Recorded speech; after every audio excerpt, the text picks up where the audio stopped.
You are a coal stoker in Boiler Room 6 of the RMS Titanic in April 1912, and at 8:47 p.m. you feel the engine rhythm change in a way that makes your jaw lock, because the North Atlantic iceberg field reaches collision point in 2 hours and 53 minutes, and your body knows the difference between a ship cutting cleanly through water and one fighting something it cannot see, what officers call operational paranoia, and what you call 16 years of reading vessels through vibration. The professional instinct that separates stokers who survive from stokers who drown at their posts. Not because hitting ice was unpredictable. Because feeling it coming through deck vibration 2 hours and 53 minutes early creates the specific moral trap where warning people makes you the superstitious fool or the prophet no one believes until it is too late to matter. Here is what 2 hours and 53 minutes actually cost when the certainty you carry in your bones becomes evidence for either prescience or insanity, depending entirely on whether the lookouts ring 3 bells at 11:40 p.m., and every man in your watch continues shoveling coal into a tomb that just does not know it is dead yet. If sleep stories built on impossible choices help you drift off, hit subscribe and we'll keep building them. The steam pressure gauge drops 2 pounds. You are mid-swing with the shovel when it happens, 40 pounds of coal suspended between the bunker and Boiler 14's firebox. Your jaw locks. Barrett is 3 feet to your left, his face orange in the firebox glow, adjusting damper controls with the precision of a man who has never been wrong about machinery. He glances at the gauge, taps it with his knuckle. The needle holds at 213 pounds per square inch, where it should read 215. Sticky needle, he says. You do not correct him. The wrongness is not in the gauge. It is in the deck plates under your boots, a hesitation in the engine throb that your body reads before your brain can name it. 11 seconds between pulses instead of 10. The interval stretches microseconds longer than it should. Irregular fighting resistance that has no visible cause. Barrett returns to his controls. The needle climbs back to 215. He nods once, satisfied. You resume the 4-count shoveling pattern. Scoop, swing, throw, gate. The coal dust coats your throat with each breath, familiar weight filling your lungs. The heat from the firebox reaches your face at 1800 degrees Fahrenheit. Radiant and constant, the same temperature you have worked in since Southampton 4 days ago. The vibration continues. Your body counts it. 11 seconds. 11 seconds. 11 seconds. Dylan works Boiler 12 to your right, his rhythm unbroken. 6 shovelfuls per minute. Shepard matches him at Boiler 13. The two of them move 600 tons of coal per day through Titanic's 18 boilers, without pause. Their bodies locked into the pattern that keeps steam pressure at 215 pounds, and drives the ship at 22 knots through water, 1 degree above freezing. Neither of them feels what you feel. You have worked engine rooms for 16 years. Began at 19 on a cargo steamer that carried grain from Liverpool to Boston, 4 boilers and a crew that spoke 3 languages but understood machinery in 1. You learn to read ships through vibration because instruments lie and gauges stick, and officers trust mathematics over instinct. But the deck never lies. The throb of the engines travels through steel into bone, and bone knows wrongness before eyes can confirm it.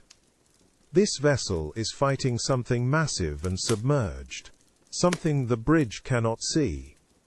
You glance at the coal bunker. 40 tons remaining in the forward reserve. Enough for 6 hours at current consumption. The shift changes at midnight. Barrett will stay. Dylan will stay. You will stay because that is the contract you signed when White Star hired you at £11 per month. The same rate every stoker earns for standing in heat that blisters skin and breathing air that turns lungs black by 40. The engine throb pulses again. 11 seconds. Barrett checks the pressure gauge a second time, taps it again. The needle holds steady at 215. All good, he says. You nod, resume shoveling. The coal slides into the firebox with a sound like gravel on iron. The flames leap orange and white, consuming fuel at a rate of 60 pounds per minute per boiler. The steam hisses through pipes overhead in a layered rhythm you have memorized across 4 days, from Southampton to Cherbourg to Queenstown to open ocean. 18 boilers feeding 3 engines that turn propellers 30 feet across. The wrongness is a patient thing. It does not announce itself. It waits in the intervals between throbs, in the microseconds of hesitation that only your body registers, because you have spent 16 years learning to translate vibration into survival.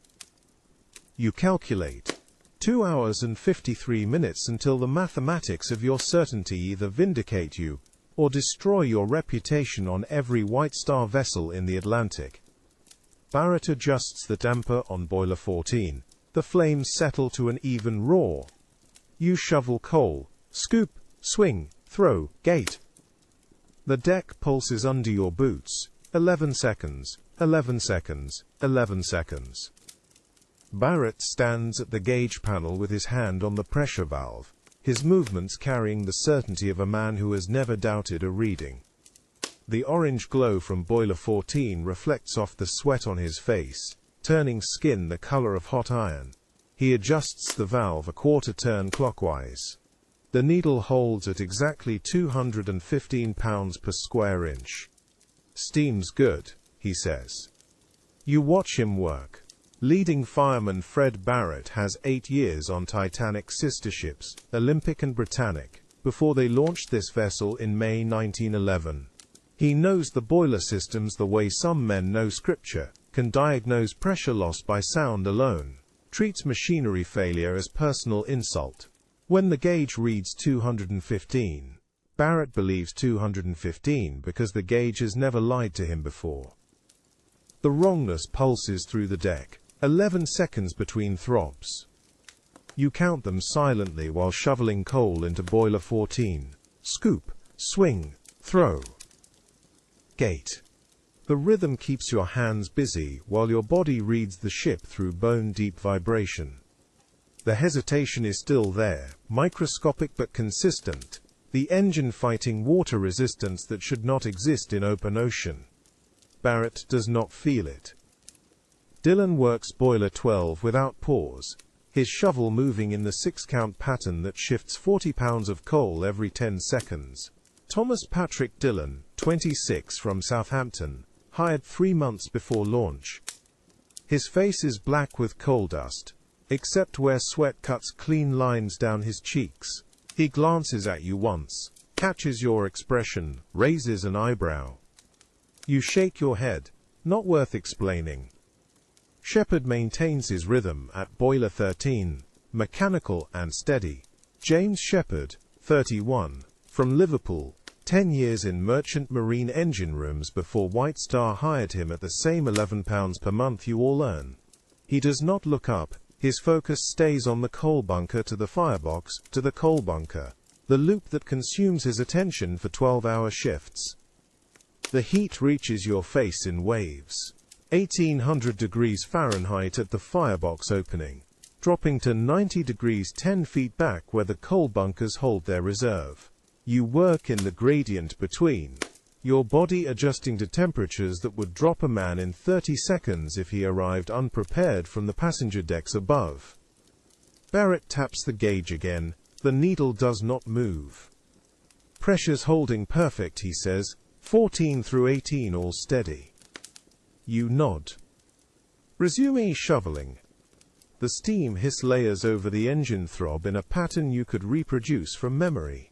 High-pressure steam at 215 pounds traveling through pipes 18 inches in diameter, feeding reciprocating engines that drive the wing propellers at 75 revolutions per minute.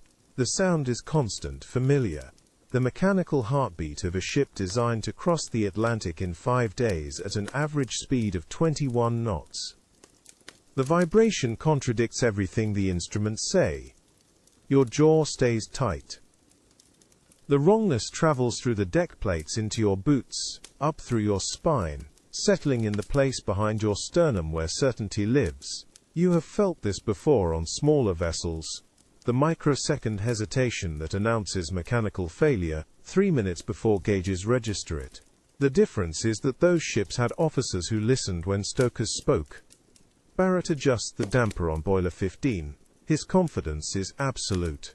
He moves through the boiler room with the authority of a man who understands every pipe, every valve, every pressure reading as proven fact. When machinery contradicts intuition, Barrett trusts machinery because machinery is measurable and intuition is superstition. You are not superstitious. You are a man whose body has learned to read ships through 16 years of vibration translated into survival. The engine throbs. 11 seconds. Dylan breaks rhythm long enough to wipe his face with a rag that is already black. He glances at Barrett, then at you, then returns to shoveling. 6 counts per minute. The coal slides into boiler 12, with the sound of gravel on iron, 40 pounds at a time, adding to the steam that drives the ship through water 1 degree above freezing. The coal dust fills your lungs with each breath. Sulfur and machine oil blend in the air, familiar weight that coats your throat by the end of every shift. You stopped tasting it 3 years ago. Now it is just the texture of breathing in a space designed for machinery, not men. Barrett checks the gauge on boiler 16. Taps it, nods. All good, he says again. The confidence in his voice is what 16 years of correct reading sounds like. Barrett has never been wrong about steam pressure. The needles have never lied to him. The machinery has never failed him without warning.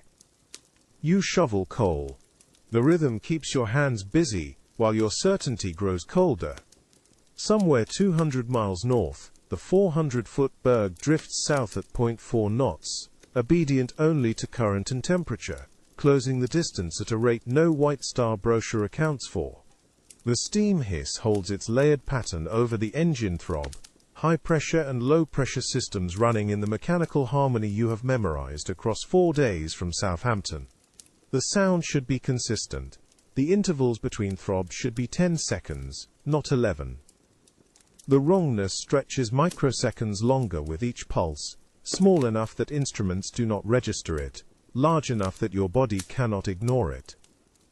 Dylan leans his shovel against the coal bunker and pulls the rag from his pocket.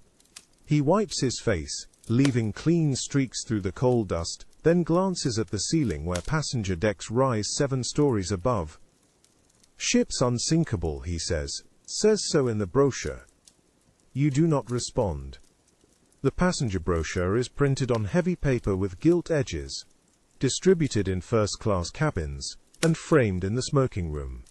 It describes Titanic's 16 watertight compartments as a guarantee against sinking, claims the ship can float with any 2 compartments flooded, implies that modern engineering has made disaster obsolete. The brochure was written by marketing departments in London offices, not by engineers who understand how quickly steel tears when it meets ice at 22 knots. Dylan notes that Titanic is unsinkable according to the brochure, which would be more reassuring if brochures were written by engineers instead of men who have never touched coal. You resume the 4-count rhythm: scoop, swing, throw, gate. The coal slides into boiler 14, adding to the fire that maintains 215 pounds of steam pressure.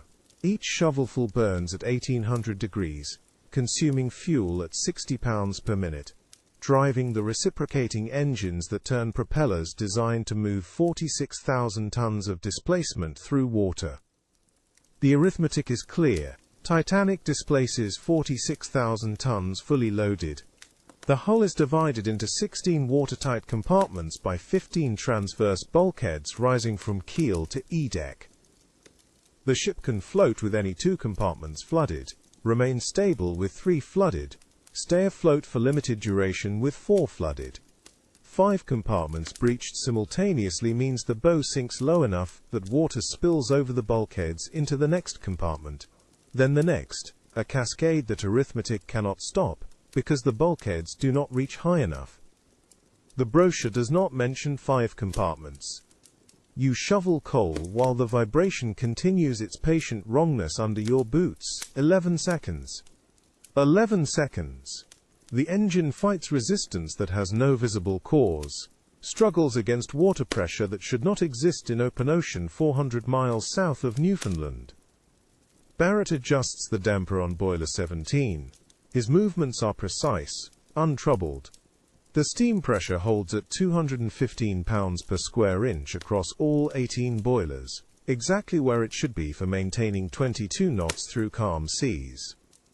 Shepard works boiler 13 with mechanical consistency, 6 shovelfuls per minute. His rhythm has not changed since Southampton. He does not speak. His focus stays locked on the coal bunker to the firebox to the coal bunker, the loop that defines his shift. The heat reaches your face in waves, radiant and constant. You have worked in this temperature for 16 years, learned to breathe shallow, so the hot air does not scorch your lungs. Developed the rhythm that lets you shovel 40 pounds of coal every 10 seconds, without your muscles failing. The coal dust coats your throat. Each breath adds to the layer that will turn your lungs black by 40.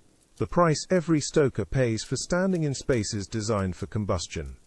The sulfur smell mixes with machine oil, creating the familiar weight that marks engine room air as distinct from any other atmosphere on the ship. Dylan returns to his rhythm at boiler 12. 6 counts. The coal slides into the firebox, with the sound you stopped hearing consciously 3 years ago. Background texture that your ears translate as normal. The wrongness is not normal. Your body knows it. The hesitation in the engine throb, the 11-second intervals, the microsecond stretch that announces resistance the bridge cannot see. You have felt this before on cargo steamers in the North Atlantic, the moment when machinery starts fighting physics, and physics always wins. The difference is that cargo steamers carry grain and timber, not 200 passengers, who trust brochures written by men who have never stood in a boiler room at midnight, while the deck pulses wrong under their boots. You count the time. 2 hours and 41 minutes remaining until your certainty either vindicates you or destroy your reputation. 2 hours and 41 minutes to decide whether Barrett deserves to know that his confidence in the gauges is misplaced. Whether Dylan deserves to know that his joke about brochures is more accurate than he realizes. The steam hisses through overhead pipes. The engine throbs. 11 seconds. Barrett checks the pressure gauge on boiler 18. Taps it once. The needle holds steady. All good, he says. You shovel coal. The berg drifts south, patient as thermodynamics, closing at 0.4 knots toward a collision geometry that no amount of steam pressure will prevent. At 9:23 p.m., the seawater intake temperature gauge reads 31 degrees Fahrenheit. You cross the boiler room deck with your shovel still in hand, Barrett standing at the far gauge panel, where condensation drips from overhead pipes, in patterns that should not exist this far from the hull. The metal deck vibrates under your boots with the wrong rhythm, the one that has occupied your certainty for 36 minutes, since you felt the engine hesitation that no one else acknowledges. You reach the gauge, and tap the glass twice with your knuckle. Barrett turns, his face carrying the expression of a man who has already decided your concern is superstition dressed as professional observation. 31, you say. He crosses to stand beside you, close enough that you smell the coal dust on his shirt and the coffee he drank at the watch change. His eyes read the gauge needle positioned 1 tick above freezing, within normal range for this latitude. 1 degree above ice. The range allows for thermal variation. Barrett speaks in the register of specifications, the voice of a man whose confidence rebuilds itself on manufacturer promises. The intake system maintains hull integrity across documented temperature gradients. You do not mention that documented ranges assume ships travel through water, not ice fields invisible in darkness. The gauge reads 31 degrees because somewhere ahead in the Black Atlantic, bergs shed by Greenland glaciers drift south carrying the cold that freezes seawater, and this ship is closing distance at 22 knots toward a collision geometry that no amount of pump capacity will prevent. Dylan joins you at the gauge panel, his shovel resting against his shoulder. That's cold water. It's April in the North Atlantic, Barrett says. Cold water is the professional standard. Cold water 1 degree from ice, Dylan says, which is the April standard for being too far north. Barrett's jaw tightens in the way that signals a conversation ending on his authority. The navigation officers set the course. We maintain the engines. The temperature is recorded and unremarkable. You watch him return to the pressure valves, his movements carrying the certainty of a man who believes numbers, until they prove him catastrophically wrong. The gauge needle holds steady at 31 degrees, while the deck vibration continues its wrongness under your boots. 16 years of engine room work have taught you to read ships through bone-deep sensation, and this vessel is fighting something it cannot see.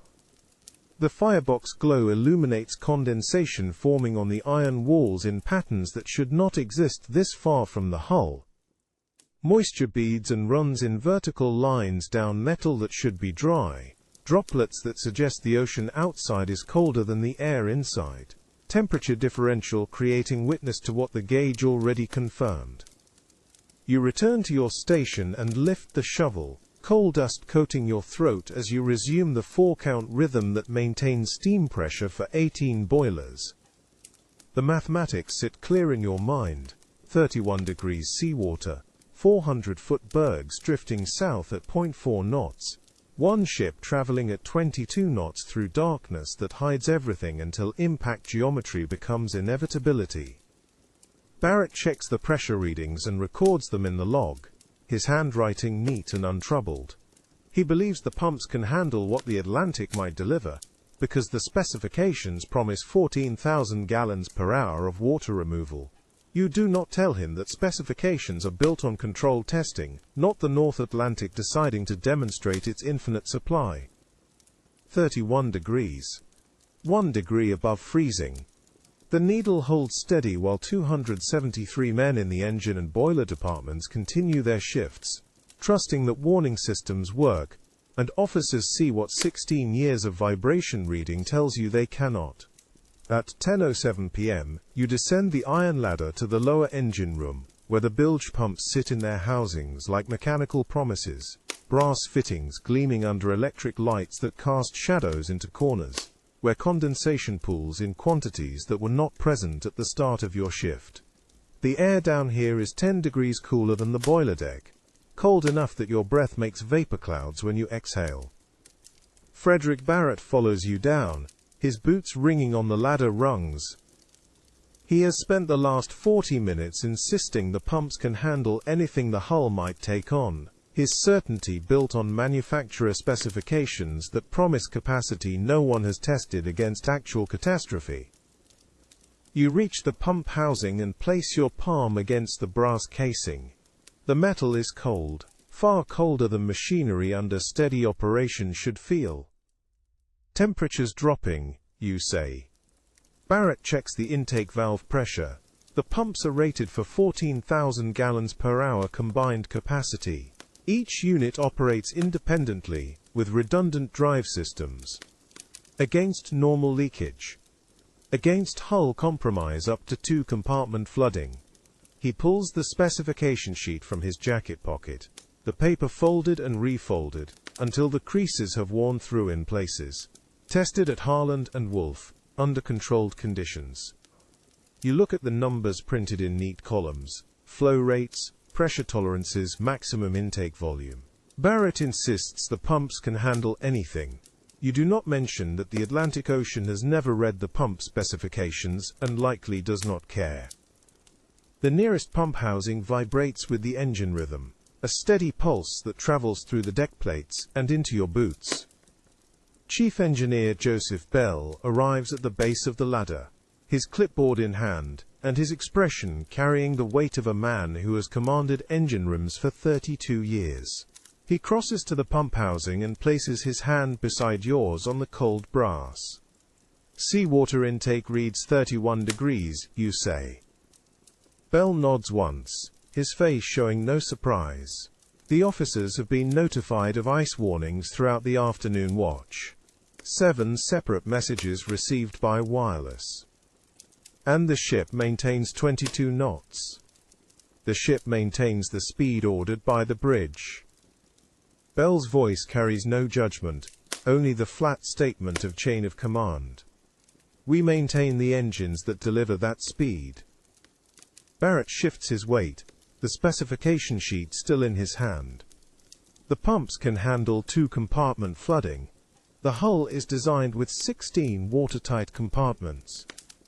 Basic mathematics favor survival.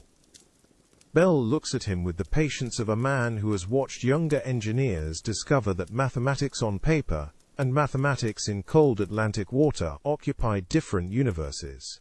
The pumps can handle 2 compartments flooding slowly through manageable breach points, not 2 compartments flooding simultaneously through hull damage that tears metal rather than punctures it.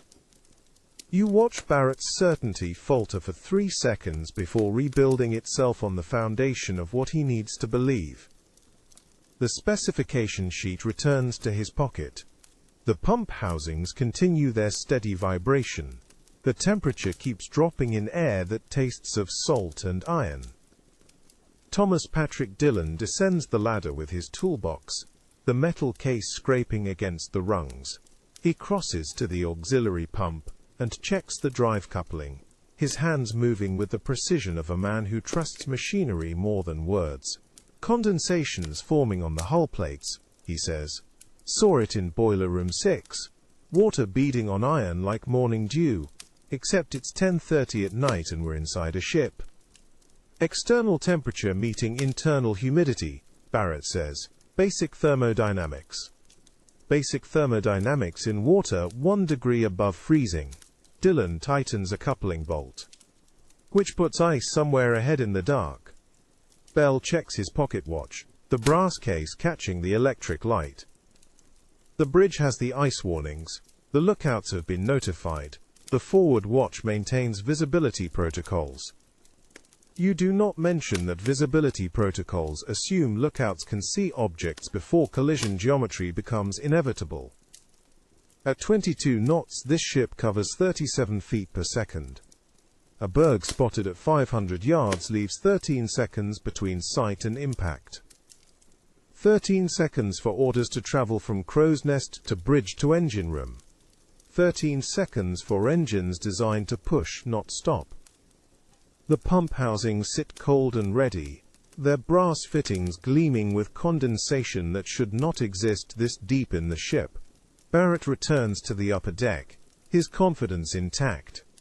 Dillon remains at the auxiliary pump, checking connections that will matter in ways he does not yet understand. Bell stands beside you at the housing, his hand still resting on the cold brass. 16 years you've worked engine rooms, Bell says. 16 years.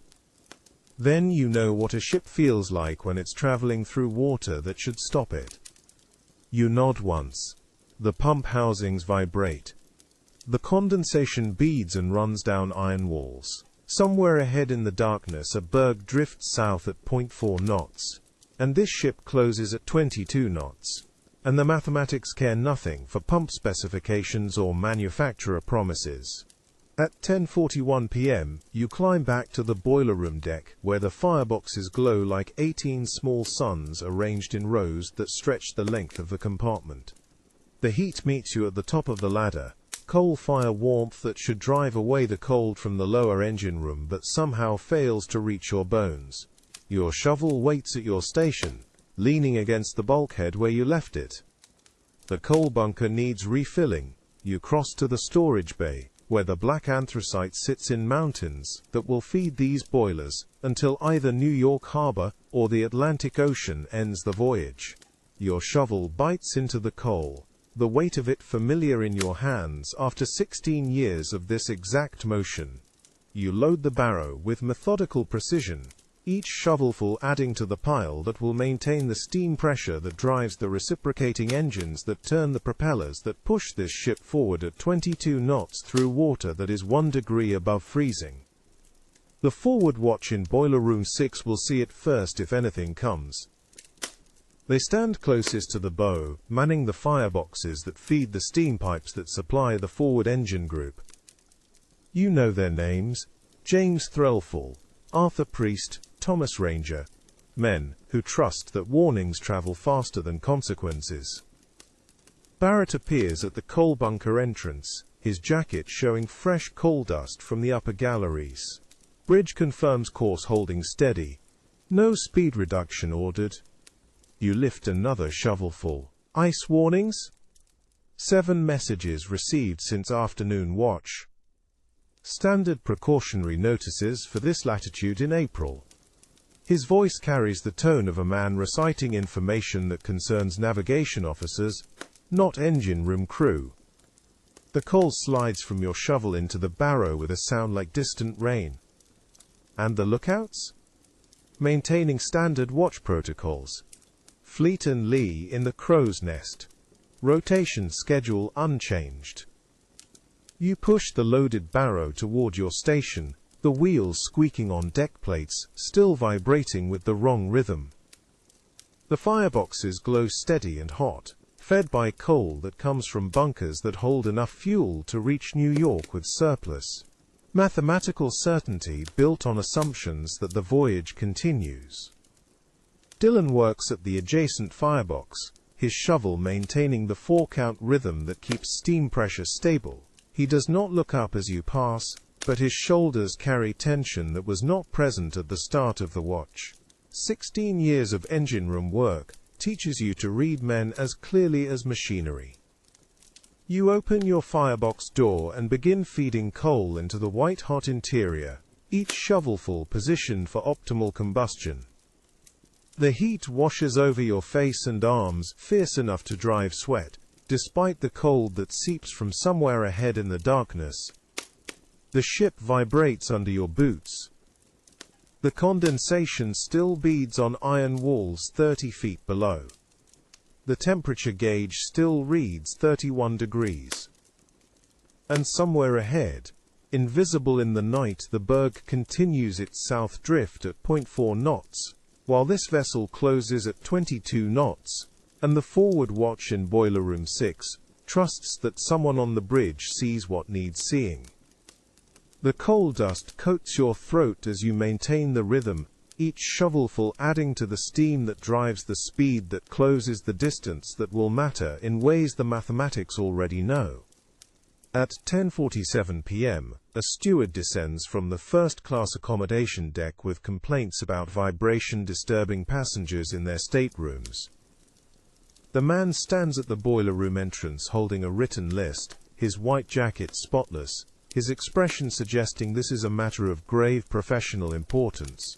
Barrett reads the complaints while you maintain shovel rhythm. Cabin A23 reports excessive engine noise.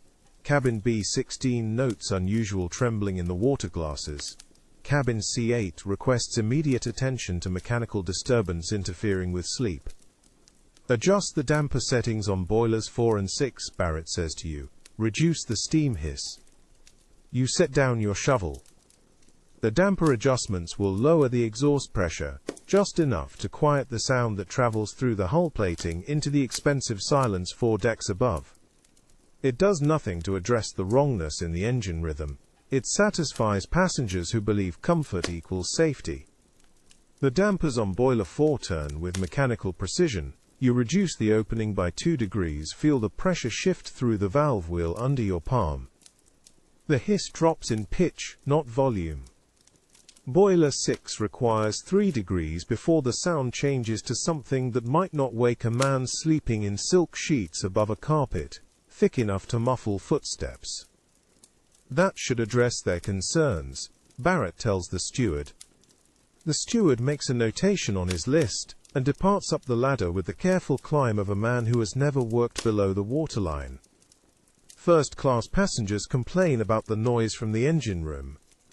You wonder if they would prefer silence, which is what happens when 600 tons of seawater reaches the boilers. Dylan watches the steward's departure. Reckon they'll sleep better now. Reckon they will, you say. The coal dust hangs thicker now in the heat. You taste it with each breath. Iron and carbon. The residue of Welsh mines shipped across an ocean that grows colder with each passing hour. Somewhere north of this position, a 400-foot berg drifts south at 0.4 knots, its mass hidden beneath black water, its surface temperature 12 degrees below the freezing point of fresh water. The ice obeys only thermodynamics. It does not adjust for passenger complaints. The damper settings hold. The steam pressure maintains at 220 pounds. You return to the coal pile and resume the 4-count rhythm that has kept these boilers burning since Southampton. The sound of water against the hull continues at 22 knots. Pressure building against steel, the ocean testing every rivet in the forward compartments. The iceberg field drawing closer with the patience of thermodynamics that does not care about passenger comfort or professional reputations, or the 53 minutes remaining until your certainty becomes either vindication or the end. Barrett returns to his gauge panel. The needle holds steady. The firebox glow paints orange light across his face as he records the pressure reading in his logbook, with the same careful notation he has made 8 times this watch. You listen to the ocean beyond the hull, the rhythm wrong under your boots. The clock advancing toward 11:40 p.m., with the mechanical certainty of a vessel that believes its own engineering. At 10:52 p.m., the forward watch in Boiler Room 6 sends word back through the speaking tube that the hull plating sounds different where it meets the ocean. The message arrives through Barrett, who relays it without comment while checking his gauge readings. You set down your shovel and move to the forward bulkhead where the steel meets seawater at 22 knots. The sound is there when you press your palm flat against the riveted plating. A frequency that should not exist at this speed, this temperature, this position in the North Atlantic. The hull vibrates at a pitch half a tone lower than it should, as though the water outside has changed density, or the steel has begun to resonate with something beyond its normal operating parameters. You hold your hand there for 30 seconds, counting the vibration cycles, measuring the wrongness against 3 years of experience reading ships through their bones. "What's the reading?" Barrett asks from the gauge panel. "Hull frequency's off," you say, "same as the engine rhythm. Like we're pushing through something thicker than seawater." Barrett crosses to the bulkhead and places his own hand against the steel. He stands motionless for 15 seconds, his expression unchanging, then returns to his station without speaking. The silence between you holds the weight of 2 men who understand that some observations have no safe response in a boiler room where 40 other men depend on the appearance of normality. The firebox requires attention.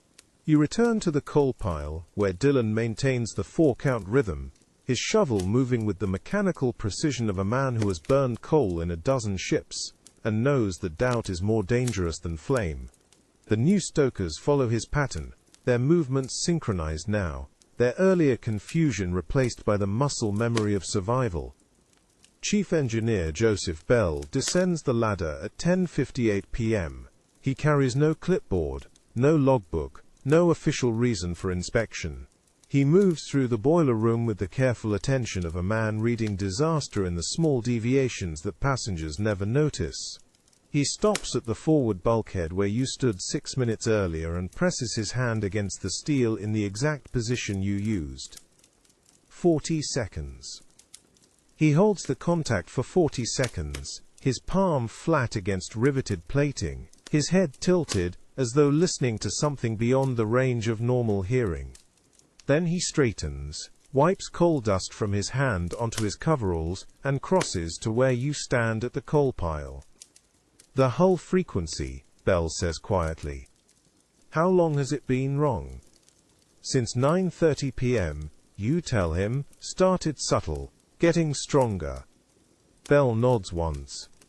His eyes move to the pressure gauge, the steam lines, the firebox glow, calculating probabilities that cannot be spoken aloud in a room where panic would kill faster than any mechanical failure. "Maintain current burn rate. If the frequency changes again, send word immediately." "Yes, sir." Bell climbs back toward the upper decks without further instruction. You watch him go, noting the speed of his ascent. faster than inspection warrants, slower than emergency requires. The ladder rings with his footsteps, then falls silent. The forward watch in Boiler Room 6 continues their station where the hull meets the ocean. They do not send another message through the speaking tube. Either the frequency has stabilized or they have accepted it as the new normal. Both possibilities equally dangerous when the mathematics of ice and steel operate on margins measured in inches. You return to the shovel rhythm, 4 counts, lift, swing, release, recover. The coal feeds the flames that make the steam that drives the reciprocating engines at 75 revolutions per minute, pushing this vessel through water that grows colder with each nautical mile. The temperature gauge on the forward bulkhead reads 32 degrees Fahrenheit, the freezing point of fresh water, 2 degrees above the freezing point of seawater, exactly the temperature where North Atlantic currents meet the meltwater from Greenland glaciers carved 3 years ago. Dylan maintains position beside you, his shovel moving in perfect synchronization, his breathing steady. He does not ask about Bell's visit. He does not comment on the hull frequency. He burns coal with the focused attention of a man who understands that some questions have answers that arrive too late to matter. The clock above the gauge panel reads 11:04 p.m., 36 minutes remaining until your certainty proves itself one way or another.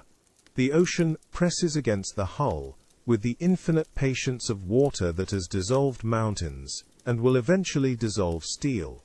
You listen to the wrongness in the rhythm and continue burning coal, because stopping is not an option when 700 lives depend on steam pressure, maintained at 220 pounds per square inch. The firebox roars, the steam hisses, the hull vibrates at the wrong frequency. And somewhere in the darkness ahead, the ice waits with the mathematical certainty of thermodynamics that does not negotiate. At 11:07 p.m., Jack Phillips at the wireless receives another ice warning from the SS Californian, 10 miles north. The message arrives through the speaking tube that connects the Marconi room to the bridge, then filters down through the chain of command to the engine room, where Barrett reads it aloud without inflection. Large ice field ahead. Recommend reducing speed. You pause mid-shovel. The 9th warning in 6 hours. The Californian has stopped for the night, her engines idle, her captain unwilling to navigate ice in darkness. Titanic maintains 22 knots because stopping represents commercial failure, and White Star Line schedules do not accommodate caution. Phillips acknowledged the message, Barrett says, returning the slip of paper to his pocket. Bridge is aware. Thomas Patrick Dillon sets down his shovel.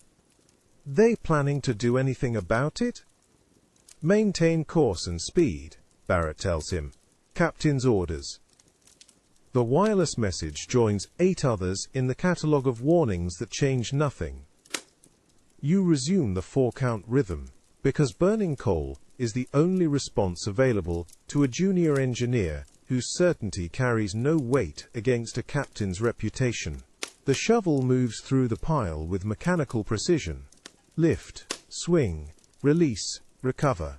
Each cycle feeds the engines that push this vessel deeper into the ice field, that 9 different ships have now reported, across 40 miles of ocean. The new Stokers maintain their rhythm without comment. They have been burning coal for 3 hours now, their initial confusion replaced by the muscle memory of survival. They do not ask about ice warnings. They do not question the decision to maintain speed. They shovel coal, because stopping represents failure, and maritime tradition values confidence over caution, when the mathematics remain theoretical.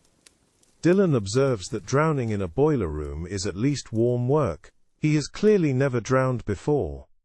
The coal pile diminishes under continuous feeding. You calculate the remaining fuel against the distance to New York. Enough for 42 hours at current consumption, assuming no emergency requires the boilers to exceed their rated capacity. The mathematics favor arrival. They always do, until the moment steel meets ice, and mathematics become irrelevant against the reality of 6 watertight compartments flooding simultaneously.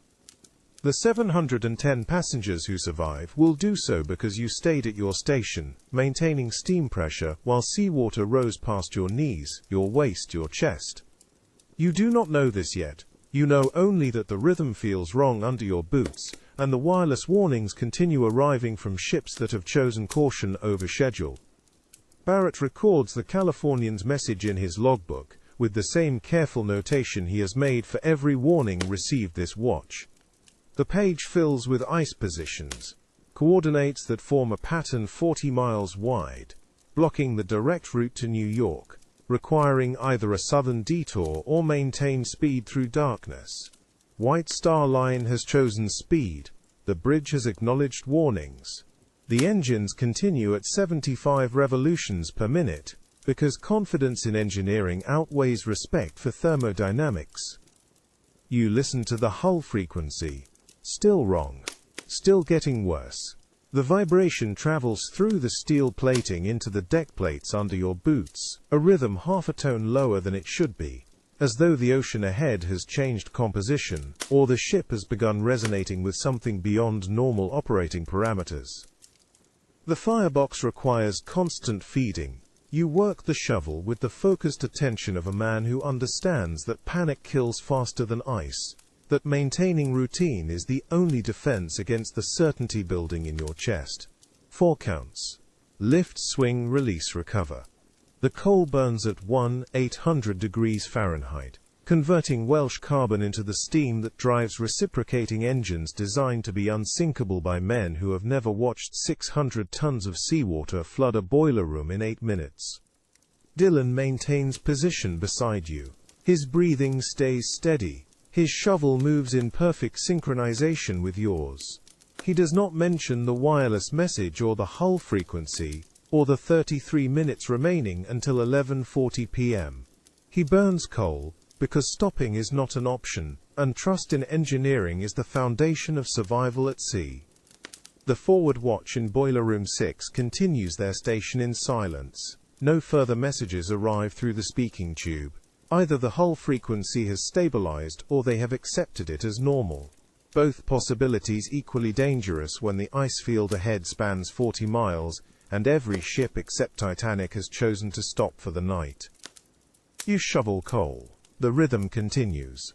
The pressure holds at 220 pounds. And 33 minutes ahead, the mathematics wait to prove themselves with the absolute certainty of steel meeting ice in darkness. At 11:43 p.m. the sound changes. Not the engine rhythm, not the steam hiss. Something new underneath both. A pressurized roar traveling through the bulkhead from Boiler Room 5, deep and continuous like a hydrant opened at full pressure. You stop mid-shovel, coal suspended over the firebox door, and listen to physics asserting itself against human confidence. Barrett moves to the bulkhead, one hand flat against the steel plating. That's flooding. The roar grows louder. 14 tons per minute pouring through the hull breach that the lookout spotted 3 minutes too late. Atlantic pressure finding every gap in the riveted seams. Cold water meeting hot boilers in the forward compartment with the mathematical certainty of systems that cannot be negotiated with. Close the door, Barrett says. Now. Shepard hits the hydraulic control. The watertight door between 5 and 6 begins its descent, steel grinding against steel as the mechanism lowers the barrier that will seal off the forward compartment. You watch the gap narrow, 6 feet, 5 feet, 4 feet, while the roar from the other side increases in volume, and men start shouting with voices that carry the panic of workers who believe the brochure's promise of unsinkable engineering. The door settles into its frame with a hydraulic hiss. The seal engages. The shouting from Boiler Room 5 becomes muffled, then stops entirely as the men retreat toward higher decks, or stay at their posts like you're staying at yours. Pump specifications mean nothing now, Dylan says. You return to the coal rhythm. 4 shovelfuls per firebox. 18 fireboxes to maintain. 72 movements that keep steam pressure constant, while the bow settles deeper into water that has infinite supply and no interest in White Star Line engineering calculations. Barrett stands at the gauge panel. Steam pressure holds at 215 pounds per square inch. Engine telegraph shows all stop. The ship has ceased forward motion for the first time since Southampton, dead in the water, while officers above calculate pump rates against intake volume. The deck plate under your boots feels level still. The ship has not begun its visible descent. But your body registers what instruments cannot yet confirm. A subtle shift in weight distribution. Bow heavy by degrees too small for spirit levels but large enough for 16 years of engine room work to translate through bone-deep vibration. How long? Shepard asks. Barrett checks his pocket watch. Depends on how many compartments are breached. You know the answer already. 6 compartments flooded forward of the boiler rooms. Water rising past the watertight bulkheads that were designed to contain flooding in 4 compartments maximum. The ship can survive 4 breaches, it cannot survive 6. This is geometry, not optimism. The roar from the sealed bulkhead continues. You shovel coal and listen to the Atlantic Ocean expressing its opinion about pump capacity through pressurized water sound that fills the space between your certainty and Barrett's dawning comprehension. The air tastes different now. Salt spray mixing with coal dust. A metallic tang that wasn't present 10 minutes ago. Frederick Barrett wipes his face with the back of one hand, leaving a black streak across his forehead, and you notice his breathing has changed rhythm. Faster. Shallower. The body registering what the mind has not yet processed into words. Thomas Patrick Dillon moves between fireboxes without speaking.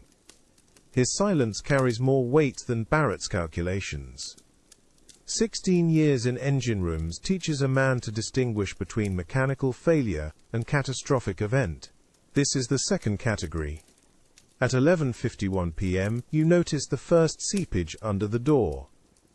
The water comes in slowly at first. A dark line spreading across the deck plate where the rubber seal meets steel. Cold Atlantic pressure finding gaps that were acceptable tolerances in dry dock but become failure points when 14 tons per minute push against the other side. You watch the line widen while maintaining the coal rhythm, 4 shovelfuls per firebox, boots now standing in wetness that makes the deck plates slick under your weight. Barrett calculates out loud. 14,000 gallons per hour pump capacity, 40 tons per minute intake. We're underwater in mathematical terms.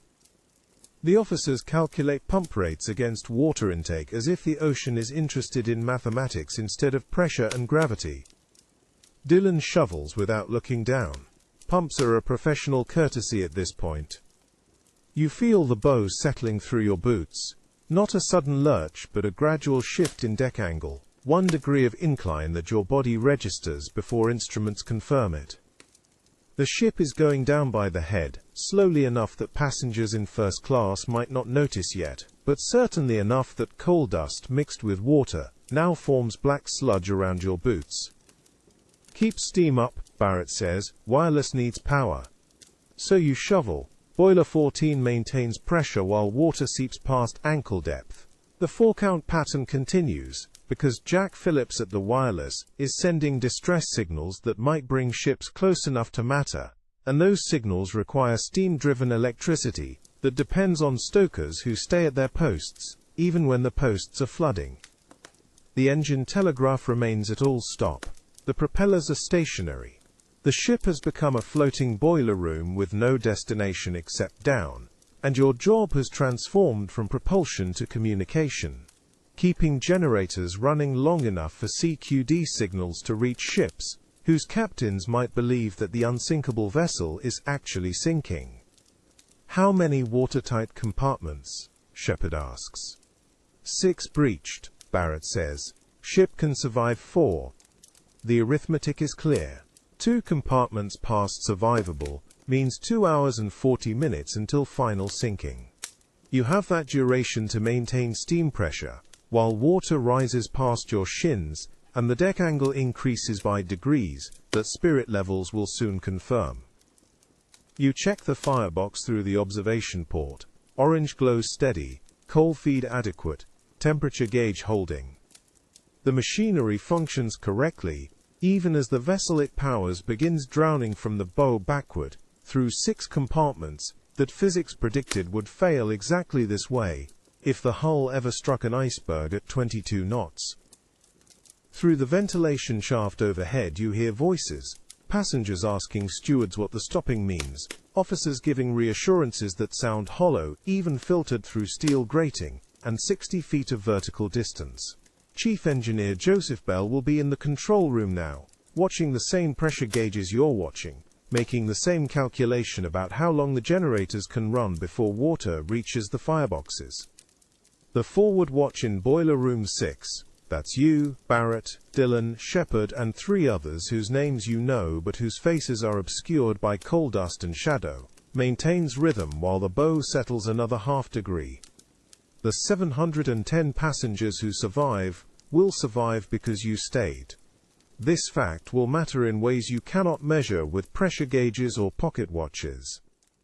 The smell of seawater intensifies. Salt and cold and something else underneath.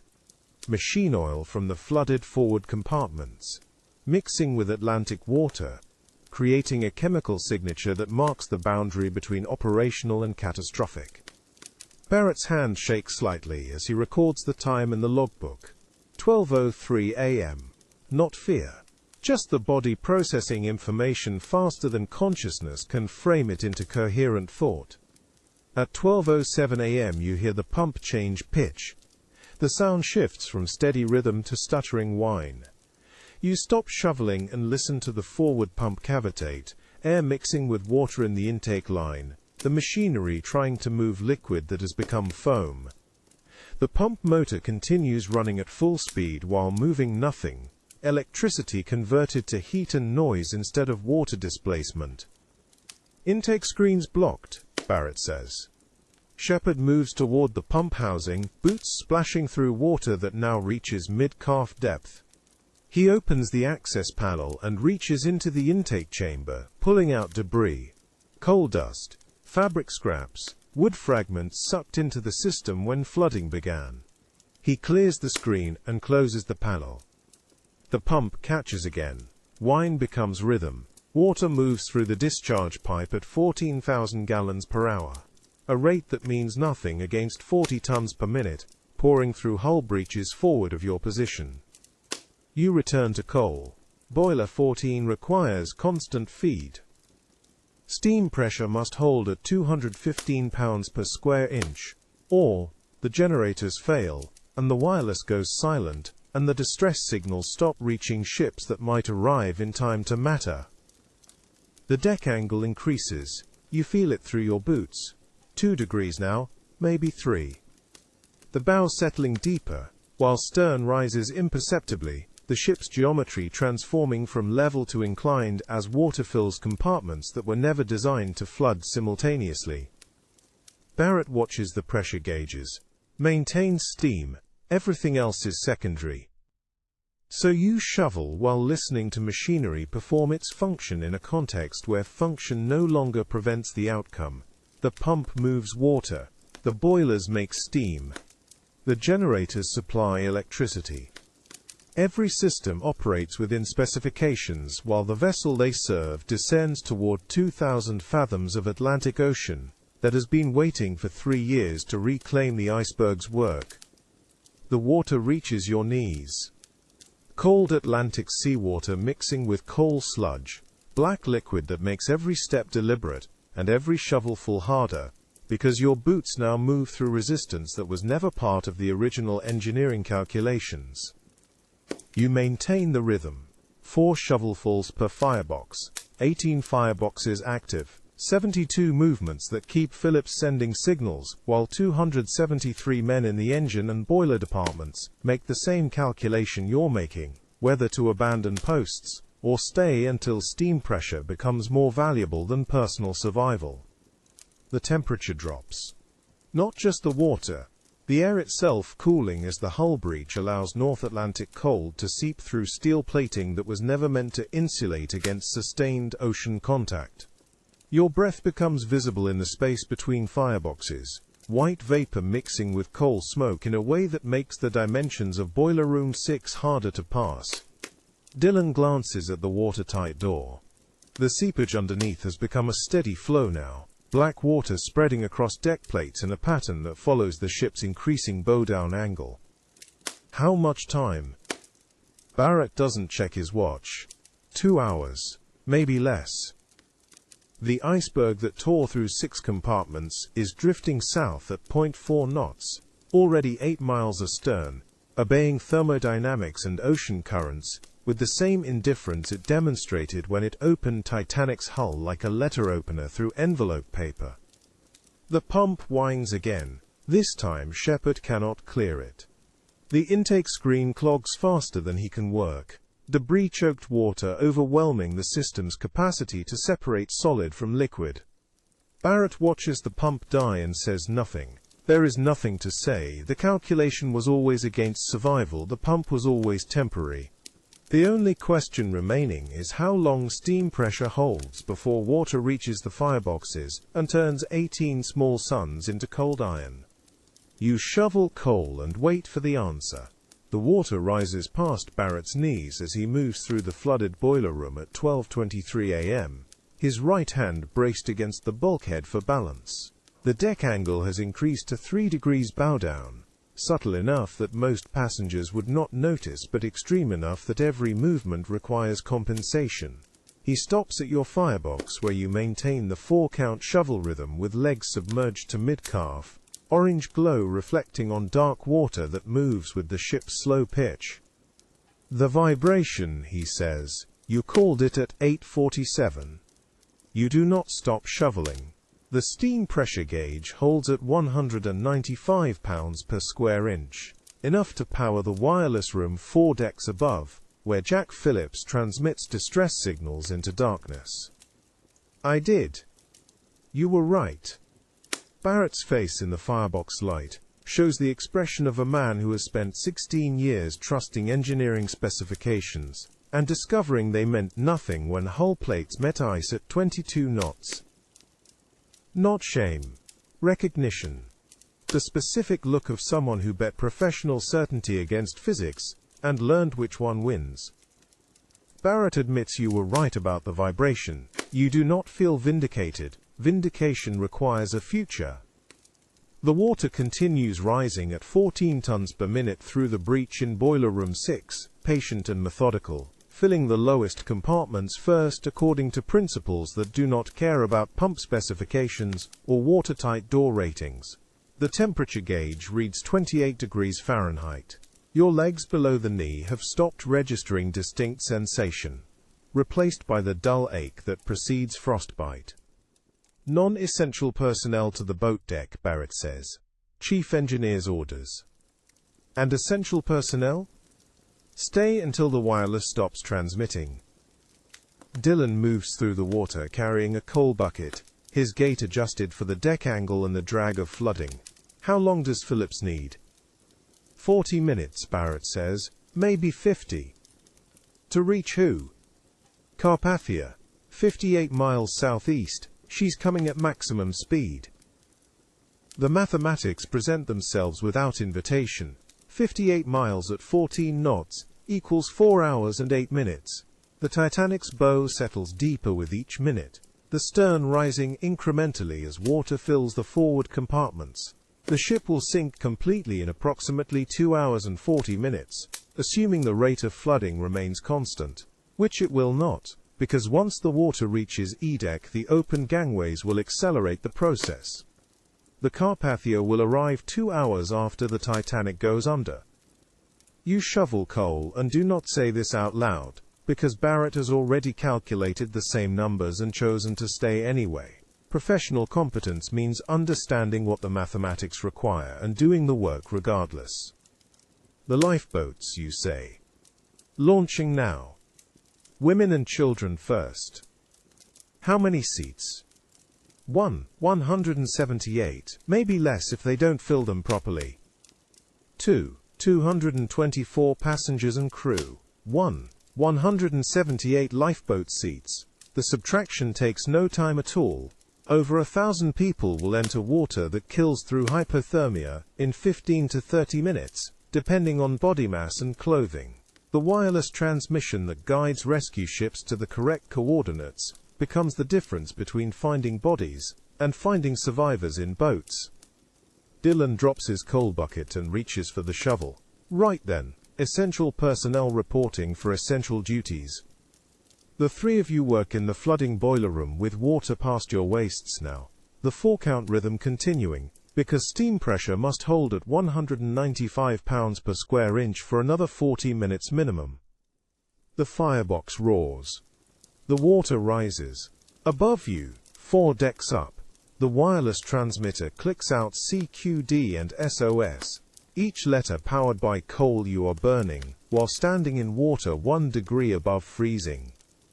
Barrett watches the pressure gauge without speaking, his hands steady on the valve controls, his face showing nothing except the professional focus of a man maintaining systems on a dying ship. He has admitted you were right about the vibration. You have acknowledged his admission. Neither of these facts changes what happens next. The water reaches your ribcage.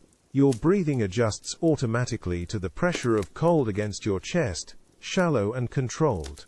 Somewhere above, the first lifeboats touch dark water carrying passengers who do not yet understand that rescue depends on signals transmitted from a boiler room that is flooding. You shovel coal. The ship descends. 12:47 a.m. The water in boiler room 5 reaches chest height. The berg that struck at 11:40 continues its drift south at 0.4 knots, thermodynamically indifferent, having already completed its 3-year journey from Greenland Glacier to collision coordinate with the precision of celestial mechanics. What happens now is aftermath. The iceberg does not participate in human aftermath. Chief Engineer Joseph Bell appears at the watertight door between boiler rooms 5 and 6, water to his shoulders, his uniform jacket dark and heavy. He does not climb through. He grips the doorframe and watches the three of you maintain steam pressure in a space that will be completely flooded within 20 minutes. Phillips needs another half hour, Bell says. Barrett adjusts the valve without turning. He'll have it. The pumps in 6 are dead. I know. Bell's face shows no expression. He has worked for White Star Line for 23 years, rising from junior engineer to chief through competence that never included preparing for this specific scenario, because the ship was marketed as unsinkable, and the owners believed their own marketing. Now he stands in a doorway between boiler rooms, and delivers information that changes nothing because the decisions were made at 11:40 when hull met ice. Boats are launching half empty, Bell says. Officers don't believe the ship is sinking. You adjust your stance as the deck angle increases to 4 degrees. The water drags at your chest with each shovel motion, resistance multiplied by flooding. They will. Not in time. Bell's right hand grips the doorframe. His left hand hangs in water that is 1 degree above freezing. He does not give orders to evacuate because the wireless requires steam, and steam requires coal, and coal requires men who understand the trade being made. After Phillips, Bell says, not before. Barrett nods once. Bell releases the doorframe and moves aft through boiler room 5 toward the still dry sections, where auxiliary systems require supervision until the water claims them too. His footsteps fade. The bulkhead between you and boiler room 6 groans, metal fatiguing under pressure it was never designed to withstand for duration. Thomas Patrick Dillon breaks the silence. The forward watch in boiler room 6, did they get out? Barrett's jaw tightens. No. How many? 4. Maybe 5. You do not ask their names. You know 2, Kemish and Hesketh. Firemen on the same watch rotation, same shift pattern. Men who shoveled coal beside you for 4 days while the ship crossed an ocean that contained an iceberg drifting south on a collision vector calculated 3 years in advance by glacial carving and ocean currents. They were in boiler room 6 when the hull opened. The watertight doors closed as designed. The water rose. Did they? Dylan stops. Fast, Barrett says. 8 minutes, maybe less. 8 minutes in rising water in a sealed compartment. You do not think about what 8 minutes contains when a man realizes the door will not open, and the water will not stop. You shovel coal instead, because the alternative is imagining Chemish's last shovelful, Hesketh's last breath, the moment when professional competence no longer mattered because the ocean does not negotiate. The deck angle increases again. 5 degrees now. Walking requires conscious adjustment. Shoveling requires compensation for the slope and the water resistance. The firebox consumes coal at the same rate regardless of deck angle or flooding, because thermodynamics does not adjust for circumstance. A sound reaches you from forward, deep, resonant, metal under stress.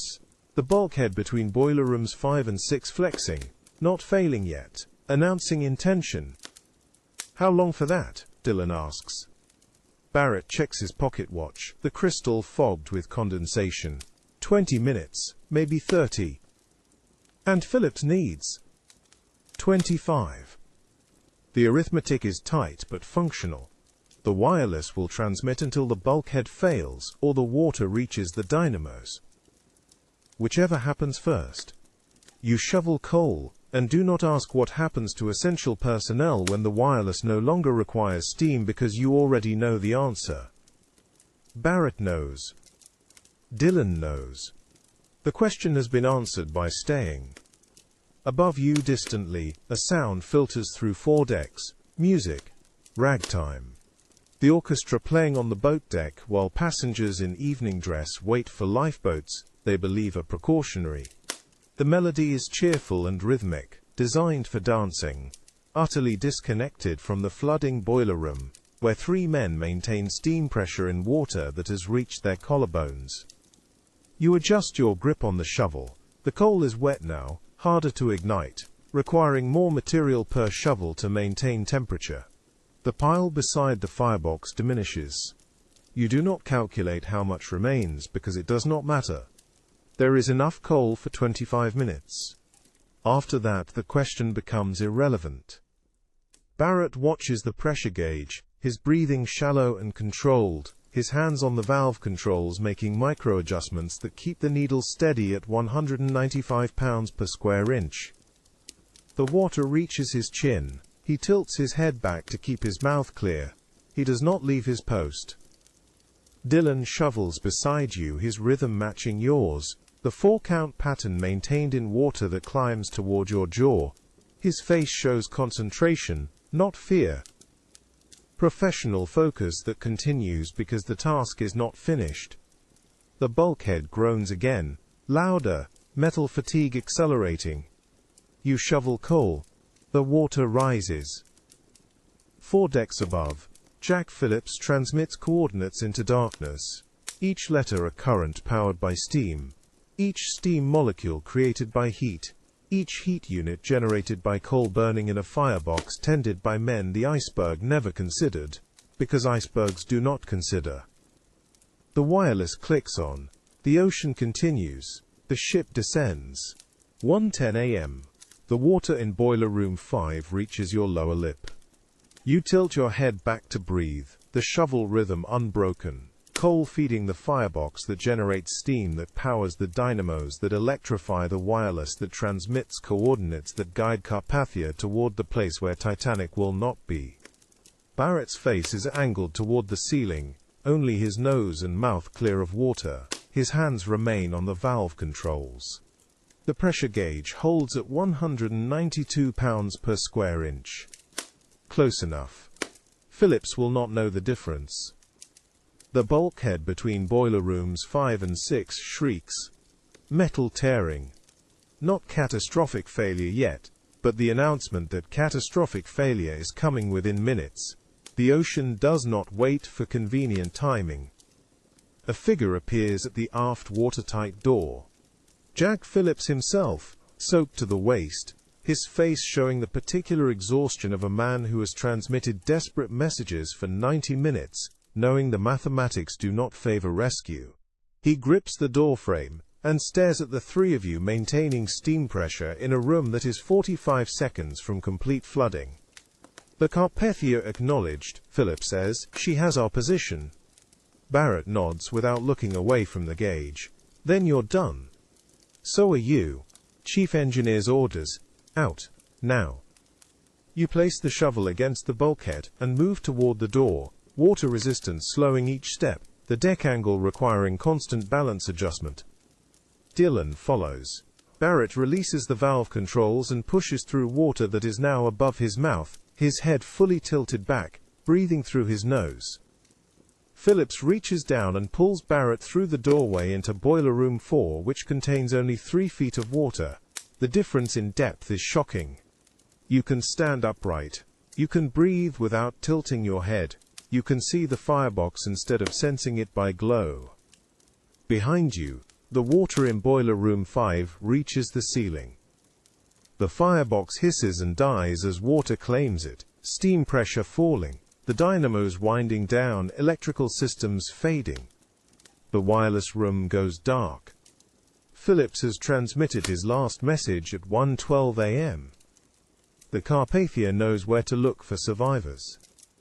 Whether there will be survivors to find depends on lifeboats and water temperature and human endurance, in conditions that kill within 30 minutes. "Boat deck," Phillips says. "Move."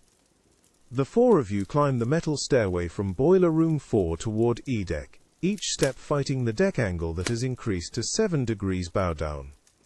The ship's electric lights still function, powered by auxiliary generators farther aft. The corridor walls show condensation. The air temperature drops as you ascend from the heat of the boiler rooms into the April night. You pass crew quarters on E-deck. Empty. You pass third-class berths on D-deck. Also empty, but the doors are closed and locked from the outside. Someone has prioritized lifeboat access by ticket class. You do not stop to open them because the lifeboats are already launching, and the mathematics of 178 seats have already determined who was never part of the equation. C-deck, B-deck, A-deck. The stairs narrow. The angle increases. Your legs scream from 90 minutes of shoveling in freezing water, followed by climbing 6 decks through a ship that is sinking bow first. You emerge onto the boat deck at 1:19 a.m. and stop. The ocean is perfectly calm. No wind, no waves. A mirror surface reflecting starlight so bright you can see the horizon line. The temperature is 28 degrees Fahrenheit. The lifeboats are gone. All of them. The davits hang empty, ropes swaying slightly, marking the places where 178 seats departed. On the forward deck the orchestra plays ragtime. Not ironically, not symbolically, because they are professional musicians employed to provide music for passengers, and they are still performing their contracted duties, while standing on a deck angled at 7 degrees, toward an ocean that will claim them in approximately 45 minutes. You stand beside the empty davit and watch the orchestra play. Barrett stands beside you, water still dripping from his uniform, his face showing no expression. Dylan leans against the railing, breathing hard. Phillips moves toward the wireless room, then stops, remembering it is dark and will not transmit again. The orchestra plays ragtime on the boat deck, while you maintain steam pressure in a flooding boiler room. Someone has miscalculated the definition of essential personnel. "Collapsibles," Barrett says. 2 left, on the roof of the officers' quarters. You follow him aft and up a ladder to the roof where 2 canvas-sided Engelhardt boats remain lashed in place. Collapsible A and Collapsible B. Capacity, 47 each. 94 seats for 1,046 people still aboard a ship that will sink in 35 minutes. The arithmetic is clear. It has always been clear. Men surround the collapsibles, crew and passengers together, working to free the lashing ropes that have swollen with ice and tension. Chief Engineer Joseph Bell is there, directing the effort, his voice calm and methodical. He sees Barrett and nods once. Professional acknowledgement between engineers who maintain systems until the systems could no longer be maintained. You pull at the ropes. The deck angle increases to 9 degrees. Walking becomes climbing. The orchestra continues below, the ragtime melody incongruous and perfect. The sound of men doing their jobs, while the ocean erases the difference between first-class passengers and essential personnel. Collapsible B comes free.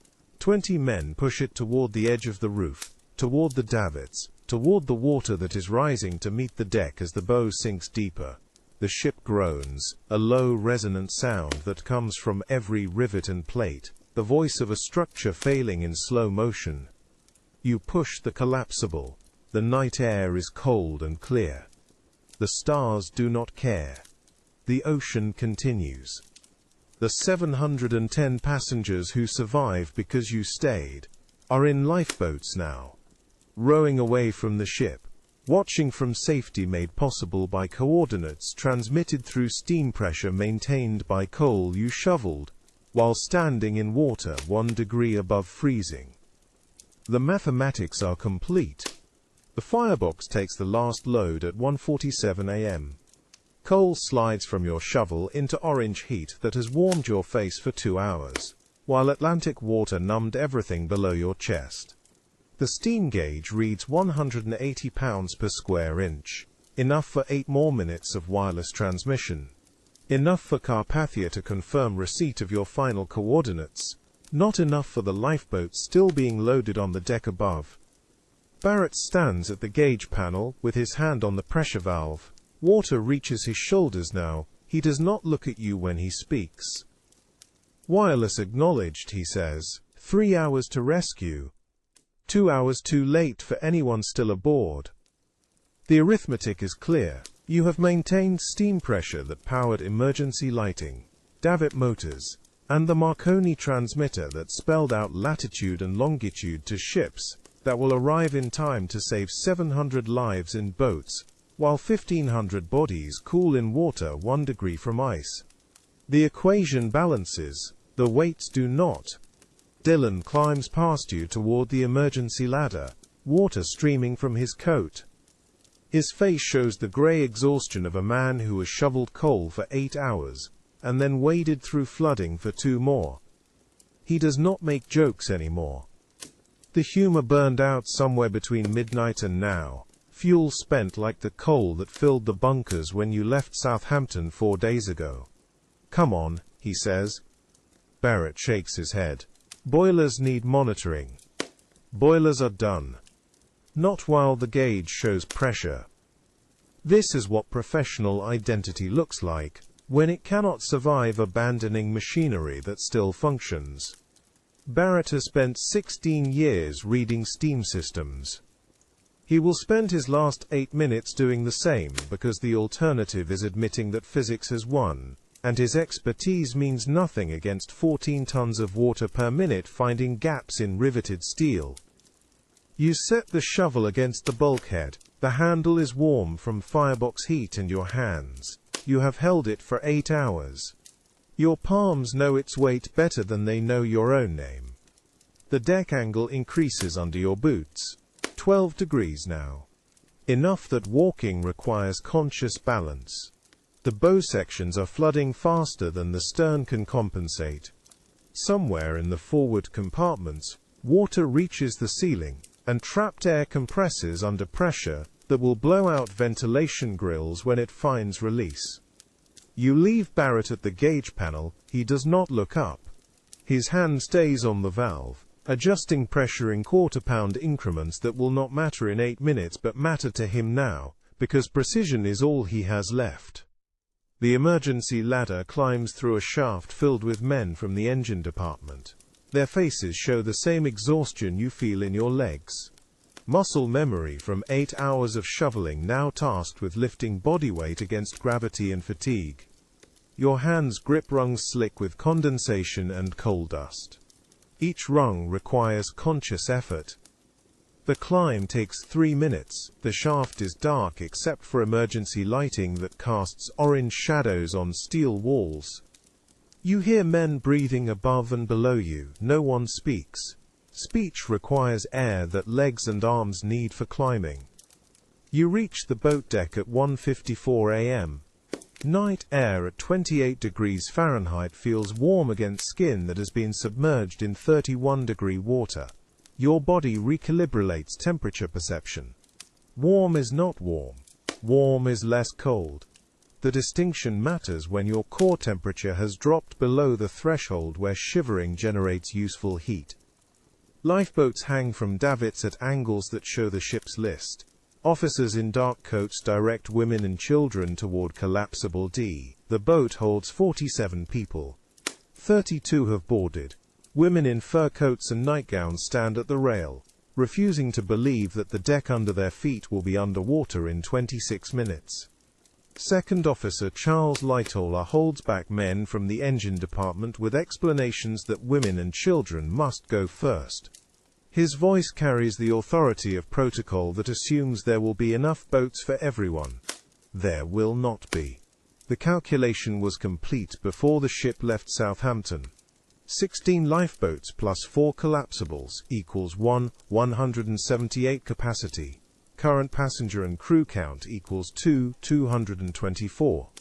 The deficit was designed into the vessel because Board of Trade regulations from 1894 calculated capacity based on tonnage, not souls aboard. You watch collapsible D descend on davit ropes. 44 people wrapped in blankets and life jackets. Their faces show the incomprehension of civilians who believed luxury meant safety. The boat touches black water at 2:05 a.m. and pulls away from the hull with oars that splash white in darkness. Dylan asks if there are more boats.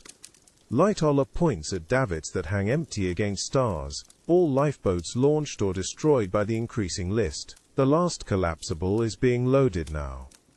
It will leave half empty because women refuse to board a boat when the ship still floats. 1,500 people remain on a vessel that will be underwater in 15 minutes.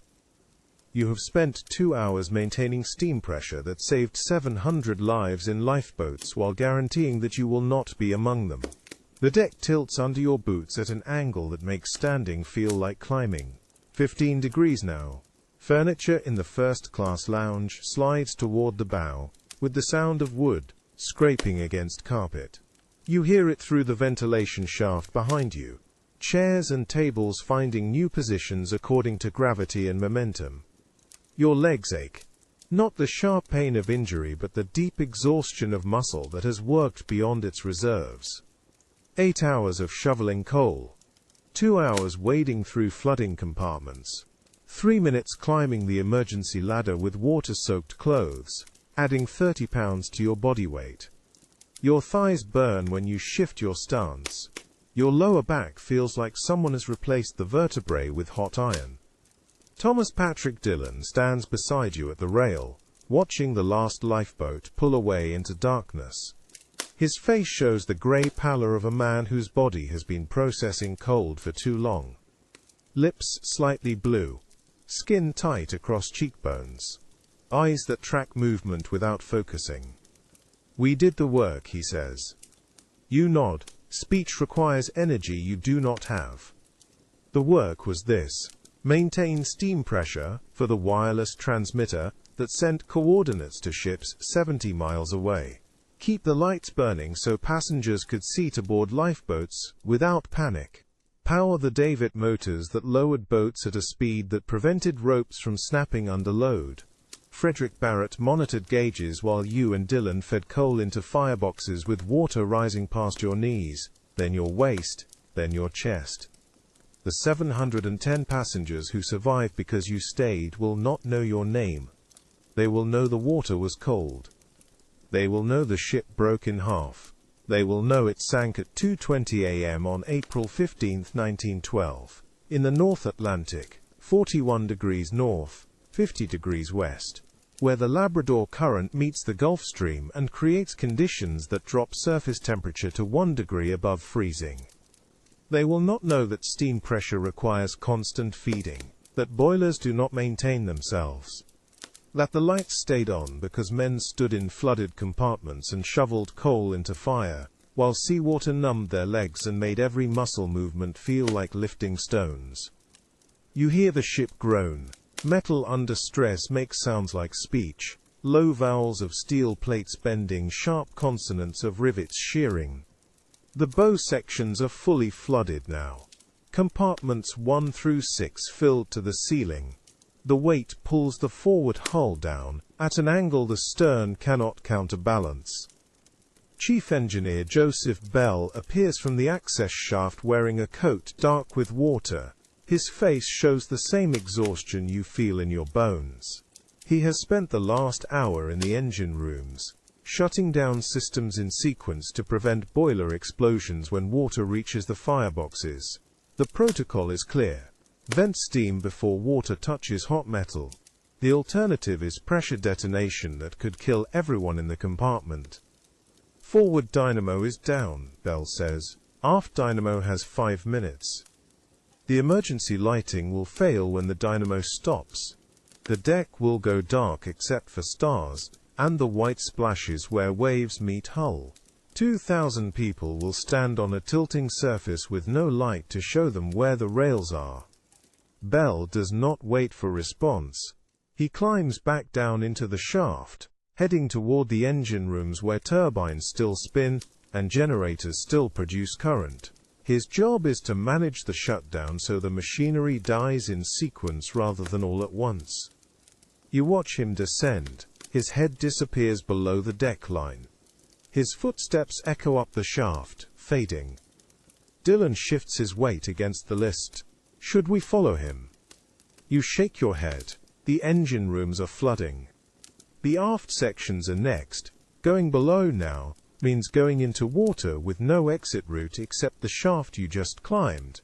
And the shaft will flood when the stern sections go under. The deck angle increases. 20 degrees. You brace your boots against a cleat to keep from sliding. Other men from the engine department cluster near the funnel casings, holding ropes and rails. Their faces show the same calculation you just made. Nowhere to go. Nothing to do. The mathematics of buoyancy and displacement completing themselves in real time. You smell the sea. Salt and cold and something else. The mineral scent of deep water brought to the surface. The North Atlantic at night smells different from the Atlantic at noon. Colder. Older. Like water that has not seen sun in 100 years. The forward watch in Boiler Room 6 did his job, looked at gauges, monitored pressure. Died when the hull breach let in water faster than human reaction time could process the danger. His name was lost when the compartment flooded. You do not know if he climbed out or if the water caught him before he reached the ladder. Jack Phillips at the wireless tapped keys until the power failed. His hands spelled out CQD and SOS, and coordinates in Morse code that ships 70 miles away received and logged and turned toward. His fingers moved faster than thought. Muscle memory translating emergency into rhythm, dots and dashes that said, "We are here, we are sinking, come now." You did not know Phillips. You worked 6 decks below the wireless room, but you kept his transmitter powered, your coal, his signal, the circuit completed. The ship shudders. A long vibration that runs through the deck plates and into your boots. Something deep in the hull gives way. A bulkhead maybe, or a support beam. The groan that follows sounds like metal screaming. The stern begins to rise. The angle increases past 30 degrees. Walking becomes impossible. You sit on the deck with your back against the base of the third funnel, boots braced against a cleat that used to secure mooring lines. Other men from the engine department do the same, finding positions where gravity pulls them into stable braces rather than sliding them toward the bow. Your body has stopped shivering. This is not warmth. This is the stage beyond shivering, where your core temperature has dropped low enough that the hypothalamus stops trying to generate heat through muscle spasms. Your hands feel thick. Your fingers do not close completely when you try to make a fist. The cold has moved inward from skin to muscle to bone.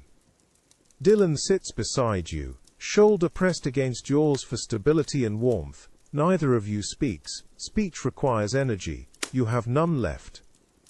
The ship groans again, a sound like a cathedral organ playing bass notes through steel pipes. The bow sections are underwater now. The stern rises higher, lifting the propellers out of the ocean. You cannot see them in the dark, but you hear water sheeting off bronze blades, falling back into the sea. From somewhere forward you hear music. Not mechanical music, human voices, a hymn. Nearer, my God, to thee, in 4-part harmony, sung by people who have chosen words over silence. The bandmaster's decision. Wallace Hartley and 7 musicians with instruments that will not save them, playing because the alternative is standing idle while people drown. The sound carries across the tilted deck, violin and cello and brass, threading through the groan of overstressed metal. You do not sing. Your throat is too cold. Your lungs do not have the air. But you hear it. The hymn layers over the noise of destruction, offering cadence where there is only chaos. The lights go out at 2:17 a.m. The aft dynamo fails. Emergency lighting dies. The deck goes black except for stars. More stars than you have ever seen, scattered across a sky with no moon and no clouds. The Milky Way shows as a river of light running north to south. Constellations you learned as a child in Southampton, Orion, the Big Dipper, Cassiopeia. Your eyes adjust. Starlight reflects off water and ice. The ocean is not completely dark. It glows faintly where waves crest and break. You see silhouettes of people holding rails. Shapes of funnels against sky. The outline of davits with no boats left to lower. Dylan's breathing has slowed. The rhythm is wrong. Too shallow. Too irregular. Hypothermia affects respiration before it stops the heart. His body is shutting down systems to preserve the core. Extremities first. Then, limbs. Then organs not essential to keeping the brain alive. You feel the same shutdown in your own chest. Your heartbeat has dropped below 60 per minute. Your hands are numb. Your feet might as well not exist. The cold has hollowed you out from the inside. The ship breaks. You do not see it happen, you hear it. A crack like thunder, but longer. Metal tearing under stress it was never designed to bear. The keel fractures between the 3rd and 4th funnels. The bow section, already submerged, pulls free and begins its descent to the ocean floor 2 miles below. The stern section, where you sit with your back against the funnel, pauses. For 5 seconds it floats, almost level, the broken end submerged, the propellers still in air. You feel the angle decrease. For 5 seconds you think maybe the stern will float. Maybe the watertight compartments aft of the brake will keep this section buoyant. Maybe the mathematics have changed. They have not. The stern floods through the broken end. Water pours into compartments that were dry seconds ago. The weight increases faster than displacement can compensate. The angle steepens. 40 degrees, 50, 60. You slide. Your boots lose contact with the cleat. Your hands grab for the funnel base, but your fingers do not grip. You slide down the deck toward the rail, accelerating. Other men slide with you, shadows in starlight, falling toward water. You hit the rail at speed, your ribs absorb impact against iron. The air leaves your lungs. For a moment you hang there, half over the edge, the ocean 20 feet below. The stern goes vertical. 90 degrees. The deck becomes a wall. You fall. The water is cold enough to stop thought. 31 degrees Fahrenheit. 1 degree above freezing. Your body does not process it as temperature. Your nervous system registers it as pain. Every nerve firing at once. trying to communicate that conditions are incompatible with survival. You do not gasp. Gasping is for people whose reflexes still function. Your chest has locked. Your diaphragm has frozen. You sink without breathing because your lungs have forgotten how. The cold takes you in under 15 seconds. Your heart stops trying. The bow plunges at 2:12 a.m., driven underwater by 14,000 tons of Atlantic Ocean already inside the forward compartments. The stern rises in response, deck angle increasing past 15 degrees while you grip the railing beside the boat deck entrance where officers continue loading lifeboats that will not hold everyone. People slide down the tilting surface toward water that waits with the patience of thermodynamics. Thomas Patrick Dillon stands beside you, his right hand wrapped around the same railing, his left hand braced against the deckhouse wall. His breathing comes steady despite the angle, the professional rhythm of a man who has spent 16 years in boiler rooms where panic kills faster than fire. The deck tilts steeper, 20 degrees now. "At least we will not have to shovel coal tomorrow," he says. His voice carries the humor of a man who has accepted drowning and found it preferable to another shift in Boiler Room 6. The observation lands without irony, a simple statement of professional relief delivered while 1,500 people realize simultaneously that the ship is gone and the water is here and hypothermia will kill them in 15 minutes. You laugh because the alternative is screaming. The sound joins the chaos rising from the tilting deck, from passengers who believed the officers when they said the ship was unsinkable, who stayed in their staterooms, because abandoning ship seemed more dangerous than remaining aboard. The mathematics they trusted have failed. The engineering they paid for has drowned. The professionals they believed are now sliding toward the same ocean. The stern rises higher, 23 degrees. Your boots brace against deck plates that were level 2 hours ago, that will be vertical in 20 minutes, that will be underwater in 40. The railing vibrates under your palm, with the strain of a structure never designed to bear this angle.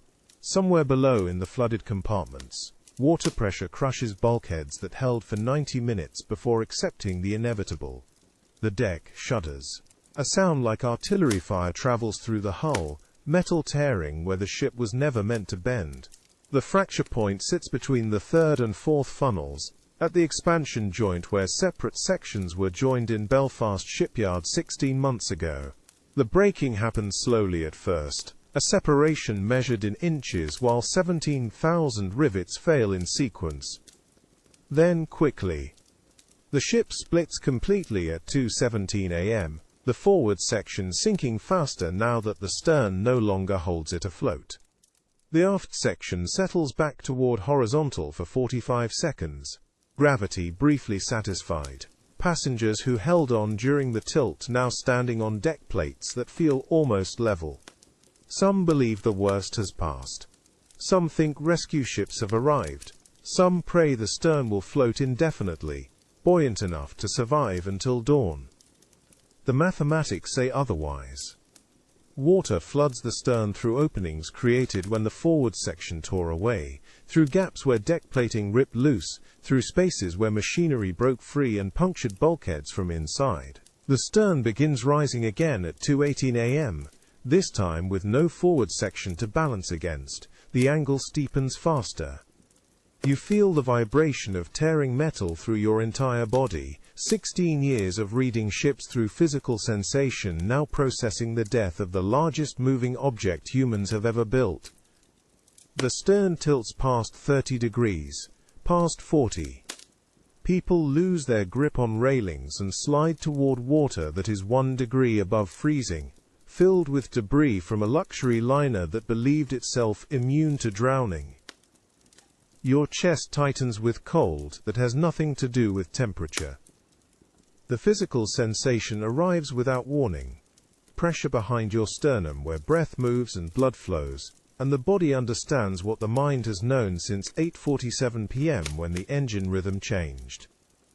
Certainty fulfilled. Prophecy completed. Your body preparing for the Atlantic Ocean that has been patient for 2 hours and 37 minutes. The stern reaches 50 degrees. Vertical approaches. The stern rises to 60 degrees at 2:19 a.m. You release the railing because holding on means being pulled higher, as the deck rotates toward vertical, means falling farther, when grip inevitably fails. Your boots find purchase against deck plating designed for walking, now serving as a wall that slopes toward the ocean. Other men make the same calculation. The crowd shifts downward in controlled descent, each person moving toward water while the stern continues its rotation. No screaming now. Breathing, yes. Hard and fast, as bodies process what comes next. But voices have stopped. Language serves no function when mathematics eliminate choice. The deck reaches 70 degrees. Furniture slides past, deck chairs and ventilator cowlings and pieces of railing torn loose by stress. The ship was never built to survive. A lifeboat davit breaks free from its mounting, the metal arm rotating as it falls, missing your head by 18 inches before disappearing into darkness below. Your hands find holds where deck plating meets wall, where the join creates a narrow ledge that supports body weight for 10 seconds before fingers cramp and release. You descend in stages, controlled falling that preserves consciousness, that keeps the body oriented toward down, while gravity increases, and the stern rotates past 80 degrees. The air smells of salt and coal smoke and something sharper underneath, the chemical tang of paint solvents released when bulkheads rupture below. The smell carries on wind that has not changed direction since the berg struck, still blowing from the northwest at 12 knots, still pushing the scattered lifeboats away from this position where the stern completes its rotation toward vertical. At 85 degrees the stern reaches vertical. The deck plating under your boots becomes a wall. The wall behind you becomes ceiling. Orientation inverts. The crowd compacts against the lowest point, bodies pressed together by gravity and metal, and the absence of alternative. The ship pauses vertical for 12 seconds. Pressure builds in your ears from rapid altitude change, from ascending 200 feet while the stern rotates. Your chest compresses against the deck plating, breath shallow because full expansion requires space the crowd does not permit. Around you other bodies make the same adjustments, professional crew and first-class passengers compressed into identical preparation for drowning. Then, the stern plunges. The descent begins slowly, the ship settling into water with the stern-first orientation of something designed for horizontal floating attempting vertical sinking. Water rises past the rudder, past the propellers that spun at 75 revolutions per minute 3 hours ago, and now serve only as landmarks for depth. The ocean accepts the stern without resistance, thermodynamics requiring no ceremony. Your body reads the descent through pressure changes and temperature drop, and the darkness that arrives when you pass below the waterline still breathing. The stern accelerates as buoyancy fails completely, as water fills the remaining air pockets, as the ship commits to sinking with the same mechanical certainty it demonstrated while floating. At 2:20 a.m. the stern section plunges completely underwater. Darkness arrives without transition. Water that was below becomes surrounding, cold pressing against exposed skin with the intensity of immersion. You release your grip because holding on means being pulled to depths, where pressure will crush lungs before drowning finishes the work. The suction from the sinking stern pulls you under, 8 seconds of darkness while the stern descends and your body tumbles without reference. Water fills your nose and mouth, salt taste and cold, and the physical shock of immersion in liquid 1 degree above freezing. Your lungs burn with the need to exhale, to clear the water, to draw breath that does not exist underwater. Then buoyancy wins. Your body rises toward surface, the life jacket doing work you cannot, pulling you upward through water filled with debris and people, and the fragments of a ship that has finished sinking. Your head breaks surface at 2:20 a.m. and 17 seconds. You gasp. Air enters your lungs, cold and thin and insufficient but present. Your chest heaves with the effort of breathing, each inhalation shallow because cold water has already begun the work of shutting down circulation to extremities, of conserving core temperature for organs that matter, of preparing the body for death that will arrive in 15 minutes unless rescue reaches you first. The sound that fills the night is screaming.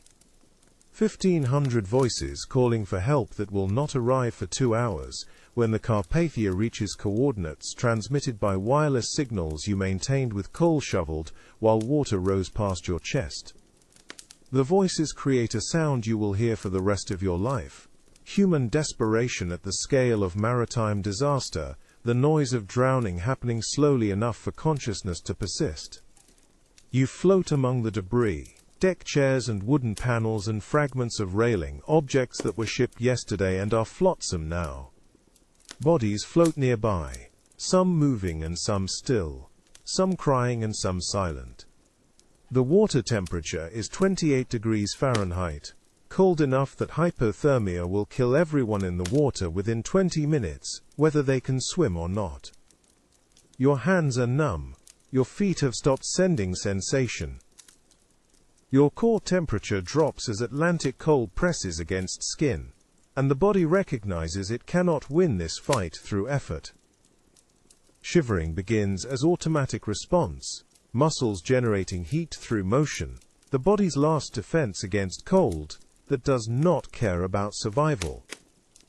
Around you the screaming gradually quiets, not because rescue has arrived, because hypothermia shuts down brain function before stopping the heart, because consciousness fails while the body continues breathing, because death in cold water is a dissolution rather than an event. The voices fade one by one, as 1,500 people surrender to mathematics that were always going to win. You float and wait for cold or rescue, whichever arrives first. Your breathing slows as the body conserves energy. Your vision narrows to the darkness directly ahead. Your thoughts reduce to the single fact of cold water and diminishing warmth, and the knowledge that wireless signals continue traveling toward ships that might arrive in time for someone. The stars remain visible above, fixed points in darkness, indifferent witnesses to drowning that happens slowly enough to measure in minutes rather than seconds. You surface into silence between screams, the water calm now that the ship is gone, debris floating in patterns that reflect starlight from a sky that shows no comprehension of human catastrophe. Your life jacket keeps you afloat while cold water at 28 degrees Fahrenheit begins the process of shutting down your body, core temperature dropping, extremities going numb, hypothermia following its predictable mathematics. The screaming diminishes as people around you go quiet, hypothermia progressing from shivering to confusion to unconsciousness, across the 15-minute timeline that physics dictates for unprotected humans in near-freezing water. Bodies drift past in the darkness, some still moving and some already still. The Atlantic Ocean sorting survival from death, with the mechanical precision of temperature differential and time exposure. Frederick Barrett surfaces 20 yards to your left, his breathing ragged, his face pale in the starlight. He does not call out. Thomas Patrick Dillon floats motionless beyond him, the forward watch from Boiler Room 6 gone quiet in water that asks no questions. Chief Engineer Joseph Bell went down with the engine room, staying at his post, while steam pressure dropped to zero, and seawater claimed the turbines he maintained for 3 years without failure. You stop fighting the cold, and let your body relax into the water that has been waiting since 8:47 p.m., when you first felt the vibration that told you this ending was inevitable. The stars overhead remain fixed in their positions, indifferent witnesses to drowning that happens slowly enough to measure in minutes rather than seconds. Your breathing steadies into the rhythm of someone who has accepted what comes next, each inhalation drawing air that feels warm compared to water that continues stealing heat from exposed skin. The life jacket holds your head above surface while your legs hang motionless below, no longer attempting the kicks that might generate warmth through movement. Somewhere beyond the debris field, the 710 passengers who will survive drift in lifeboats half empty, their safety purchased with coal shoveled, while water climbed past your knees, past your waist, past your chest. Jack Phillips transmitted the coordinates until seawater reached the wireless room, his fingers on the key spelling out numbers that will guide the Carpathia to this exact position where bodies now float in scattered formation. Around you the ocean spreads flat and dark to every horizon, empty of ships except for distant lights that mark the Carpathia steaming toward coordinates you helped transmit. 2 hours remain before rescue arrives for whoever survives until then. 2 hours measured against body temperature that drops 1 degree every 10 minutes in water this cold. The cold against your skin becomes less distinct as nerve endings begin their shutdown sequence, sensation retreating from fingers and toes toward core organs that fight to maintain function. You float rather than swim, the distinction between effort and surrender blurring as hypothermia advances through its stages. The water laps against your face with gentle persistence, each small wave a reminder that the ocean contains no malice, only physics that cannot be negotiated. The stars reflect on black water in scattered points of light that move with each swell, a constellation map that continues whether you read it or not. The sound of water lapping against your life jacket becomes rhythmic, almost soothing, the Atlantic Ocean no longer an enemy but simply physics, following its inevitable course toward equilibrium. You hear your own breathing slow, each exhalation longer than the last, your body conserving heat that cannot be conserved in water that is 1 degree above freezing. The screaming has stopped now, 1,500 voices reduced to silence as hypothermia completes its work, the ocean reclaiming the space that the ship briefly occupied. Around you nothing moves except water and the slow drift of debris, wooden deck chairs and cork-life rings marking where the stern section disappeared beneath surface. Your chest tightness eases as your body stops fighting, the cold becoming less sharp, more like the weight of sleep pressing down on someone who has been awake too long. The shivering that racked your muscles for the first 10 minutes has ceased, your body abandoning the attempt to generate warmth through motion. The taste of salt water lingers on your lips, bitter and familiar, the same Atlantic brine that covered the coal dust on your hands during every shift change for 16 years. Your tongue registers the mineral sharpness while your throat tightens around each breath, swallowing reflex still functioning even as conscious control begins its slow fade. Distant lights on the horizon mark the Carpathia's approach, small yellow points that grow no larger across the vast dark distance. 1 hour and 47 minutes remain before rescue boats reach this position. 1 hour and 47 minutes measured against consciousness that slips toward dreams. The stars overhead blur slightly as your eyes lose focus, the sharp points of light softening into gentle glows that ask nothing from you.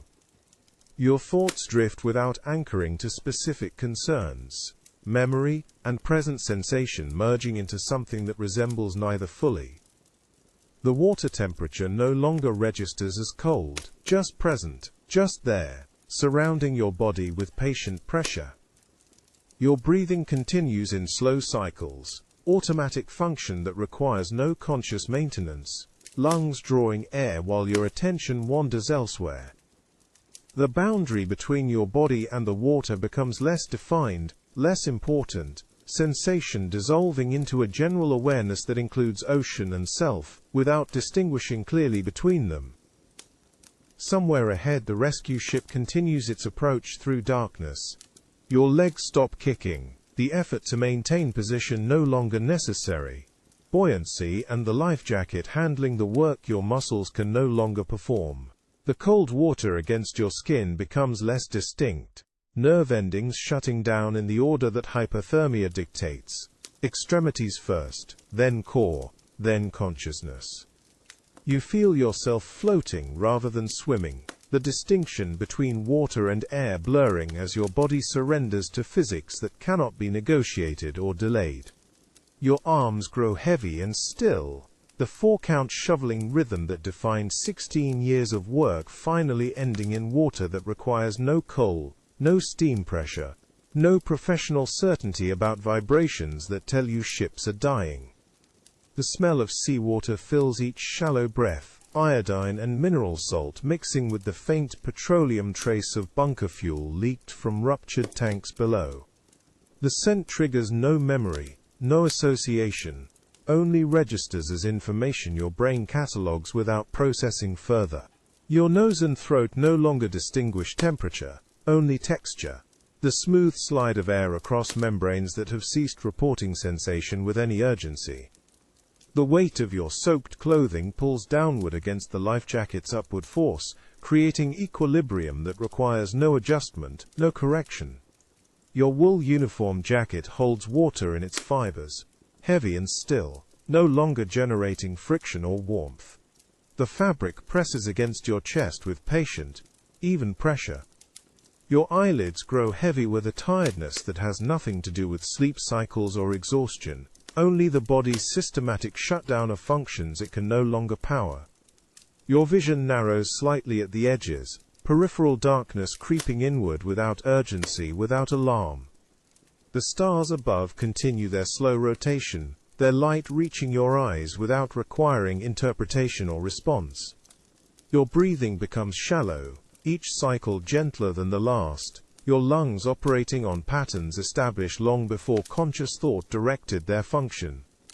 Around you the ocean extends in every direction, dark water meeting dark sky at a horizon you can no longer distinguish clearly. The cold has moved beyond sensation into something closer to numbness, a general absence where specific feeling used to register. Your thoughts scatter into fragments that do not connect into narrative, images without sequence, sensations without context. The water holds you suspended between surface and depth, neither pulling you down, nor pushing you up, simply present. The rescue lights remain distant, steady points that neither approach nor recede from your drifting perspective. Time loses its forward motion, past and present merging into continuous experience where nothing begins and nothing ends, only continues in slow dissolution towards something quieter than sleep. The stars blur into soft points, your eyelids half closed, vision narrowing as blood flow decreases, the night sky becoming abstract pattern rather than navigational reference. Points of light without meaning, without direction, just presence fading at the edges. Orange glow in peripheral vision, fireboxes remembered or hallucinated. The boiler room where you maintained steam pressure while water rose past your chest. Heat that warmed your face for 2 hours. The distinction between memory and present sensation dissolving. 16 years of engine room work compressed into this moment. Floating in water that no longer feels cold.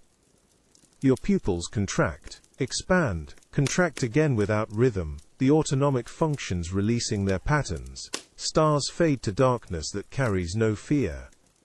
Just absence of light, the natural conclusion when consciousness releases its hold on perception. When the body completes its shutdown sequence without resistance. The orange glow fades last, that firebox warmth you carried through every watch, every shift, every descent into heat and coal dust and machinery that demanded your attention. It softens now, becomes suggestion rather than memory, becomes nothing at all. Your vision narrows to a point, then darkness. Simple and complete, the stars gone, the ocean gone, the distinction between open eyes and closed eyes no longer relevant.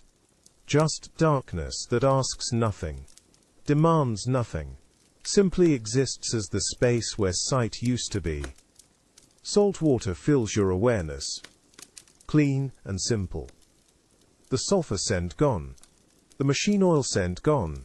The coal dust that has lived in your throat and lungs for 16 years washing away. The Atlantic Ocean cleaning what no amount of shore leave could ever remove, what no bath or scrubbing or weeks on land could eliminate from the tissues that absorbed it shift after shift.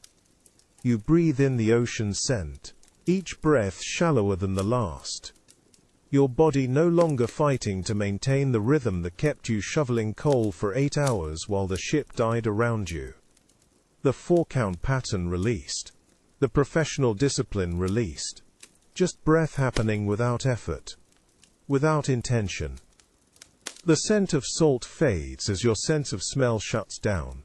Another system releasing its function. The ocean remains, but you no longer register its presence through your nose. The chemical receptors going dark one by one. The neural pathways closing like watertight doors sealing off flooded compartments. Clean air. That's what remains longest. Not sulfur. Not smoke. Not the acrid bite of steam pressure released too fast.